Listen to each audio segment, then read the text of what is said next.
When Connie and I were in seminary for 4 years, I worked as an assistant, or as an aide, in a psychiatric hospital, one of the premier psychiatric hospitals in the world.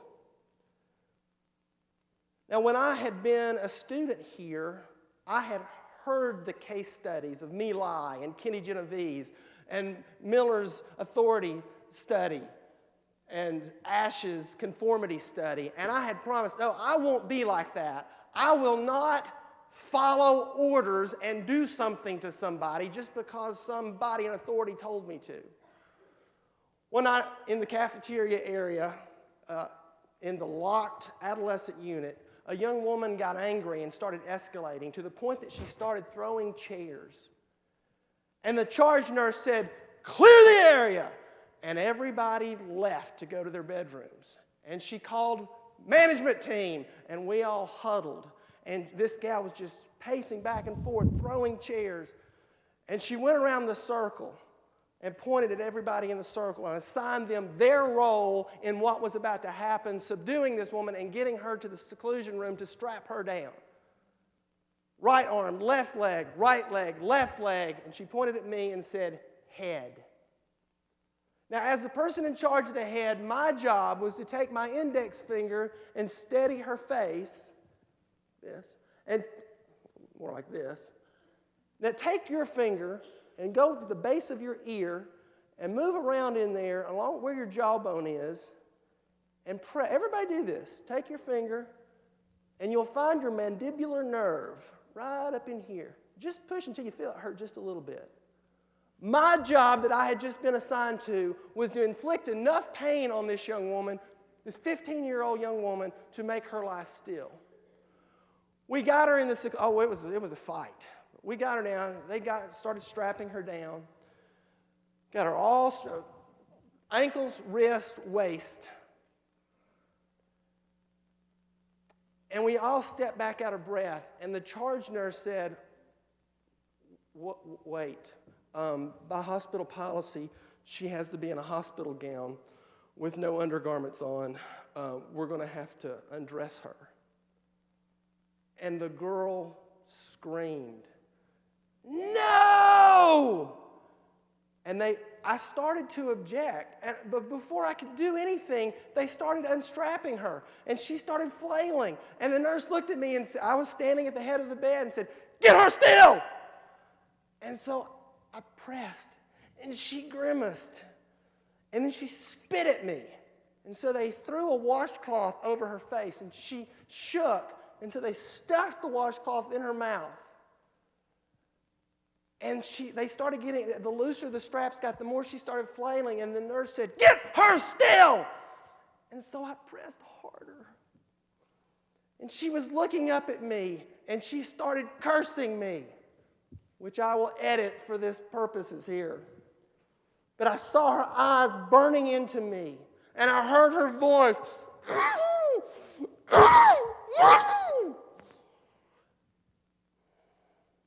Finally, somebody came in with a syringe and shot her with something.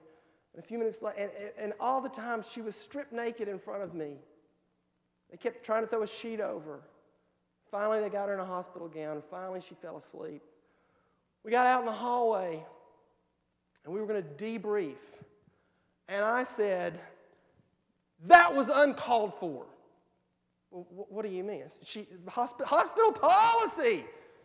She has to be in a gown. Why? Because she can hang herself with her bra. She can hang herself with a gown. She's got a security camera in the corner. Somebody has to be assigned to sit there with her. She's in 5-point restraints, sedated. We could have waited until she was asleep. You can fire me, but I will never do that again.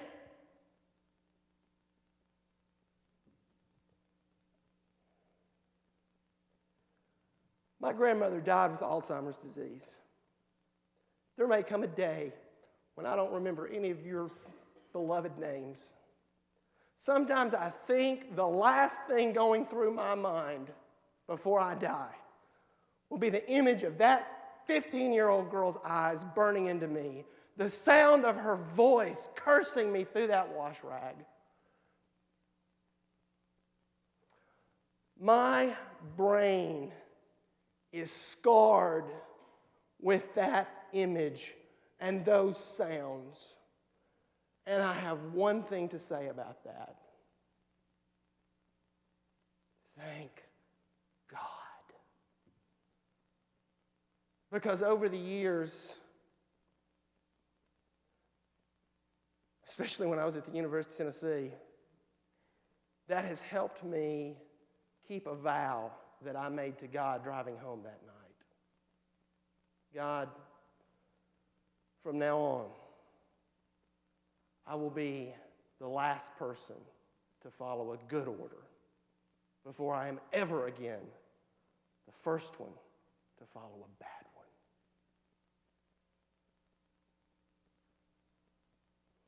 It hurts. That scar hurts. And part of what hurts is that somewhere out there, there is a 39-year-old woman whose brain may be scarred with the image of my face and the pain that I inflicted. And I've never had the chance to look her in the eye and say, I'm so sorry. Forgive me. So if there are any of you out there who have ever been harmed because somebody was following orders, I'm so sorry.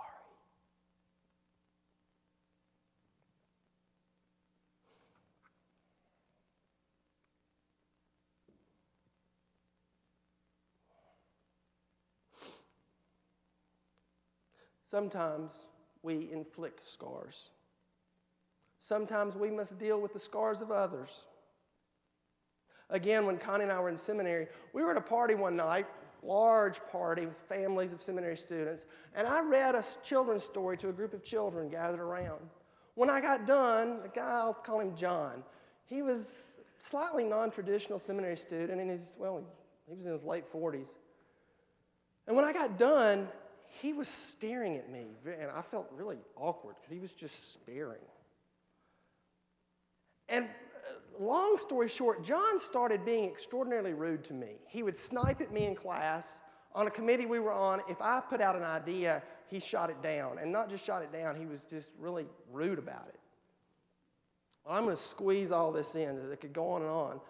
One day, my phone rang, and a friend of John's said, Brad, you know I'm a really good friend of John, and but he's done something that I just don't roll that way. And I need to tell you something, and even if it gets me in trouble with him. The other day, we were with a group of people, and he said that he knew, and subsequently he insisted he was not just kidding, he was serious. That you all have heard about one of the political candidates being accused of asking his wife to have an open marriage. John had apparently told a group of people that Connie and I were actively engaged in an open marriage. You're sure he was serious? Yeah. Okay, well, I called a few people and got some advice. And then I called John. And I said, John, first of all, you're going to know how I got this information. No ill harm is to come to the person who told me. Second, one advisor has told me to come over to your house with a dull knife and turn you into a gelding. If you don't know what a gelding is, look it up. But that's not the way I roll. Here's what we're going to do. Tomorrow morning at 8:30, I don't care if you're supposed to be preaching your grandmother's funeral. We're going to be at the seminary pastor's office. If you don't show up, the letter that I have in my hand will be sent to the dean of students, and I'll get your tail kicked out of this school. The next morning, I walked into the seminary pastor's office, and when I walked in, John buried his face in his hand and sobbed. He sobbed for, it seemed like forever. Finally, he looked up and said, Brad, when I was 13 years old, I went to my pastor and I said that I wanted to be baptized. And he said, that's great. And he said, "Come here." And he hugged me. And then he picked me up and set me on his desk and molested me on his desk when I asked to be baptized. And you look like him. And every time I've seen you, I've thought of him. And he's cried again, and he said, and it doesn't stop there. Several years ago, my ex-wife, developed a gambling habit. And she eventually left me for one of her gambling buddies, another woman. And after our divorce, I found out that she had taken credit cards out in my name and run up $60,000 in credit card debt.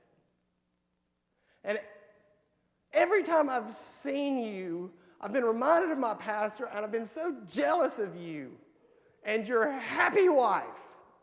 And I have done everything in my power to hurt you because I wanted you to hurt the way I hurt. And I am so, so sorry. And he sobbed and sobbed. And finally I said, John, look at me. And he looked up. And I said, I forgive you. I think you need, this is a deep, deep scar. And you're going to need help dealing with this. And the pastor and I know hurting people hurt. I've known there must be something going on. My dad used to tell me, son, hurting people hurt people. And I want you to get over this pain. So I think you need to see a therapist. And if you can't afford it, I will help you pay for it. And then he really started sobbing. Sometimes we are the inflictors of pain. Sometimes we are the target of others' mismanaged scars. One more. And this is the intersection of the theme of scars and my life mission, to promote healthy family. When I worked at a church for 8 years, and because my pastor had been ill twice, he had cancer, I had stopped taking classes for a period of 2 years because I had so many responsibilities at church. I'd gotten behind. You have 8 years to finish a PhD. So I had left to go back to school, and in order to finish on time, I took a double full-time course load. One student who was there said, I have never been able to handle more than 6 hours with a 20-hour assistantship. I took 9 one time and had to drop one course. I said, well, I'll see how I do. Unfortunately, I had been in an extraordinarily rigorous seminary that had me well prepared. I had a 20-hour-a-week assistantship and was taking 12 hours, which had never been done before to my knowledge. And I took a job as an interim preacher at a church. As I was going into this, I promised Connie, our kids are only going to be kids once. John Clark was a newborn. I said, I will spend 30 minutes a day, one-on-one with each child. And then another 30 minutes with them together. And then whatever else we have to do as a family. An hour and a half each day with the kids. That ended up being an extraordinarily tough promise to keep. And I won't say I batted 1,000. A few weeks into I was the only graduate assistant. There were about 6 of us working in this particular lab. And we each had a different supervisor. I had a supervisor who never shifted out of preschool teacher voice. On my first day, she called me over and said, Brad, do you need to use the potty? I'm good. I was. One day, she called me over, and she said, I was the only graduate assistant being asked to do the paperwork that I was being asked to do. And it was really not necessary at all, a large portion of it. And really some other people was what they were supposed to be doing. And I had kind of said, I tried to address that constructively. One day she called me aside and said, Brad,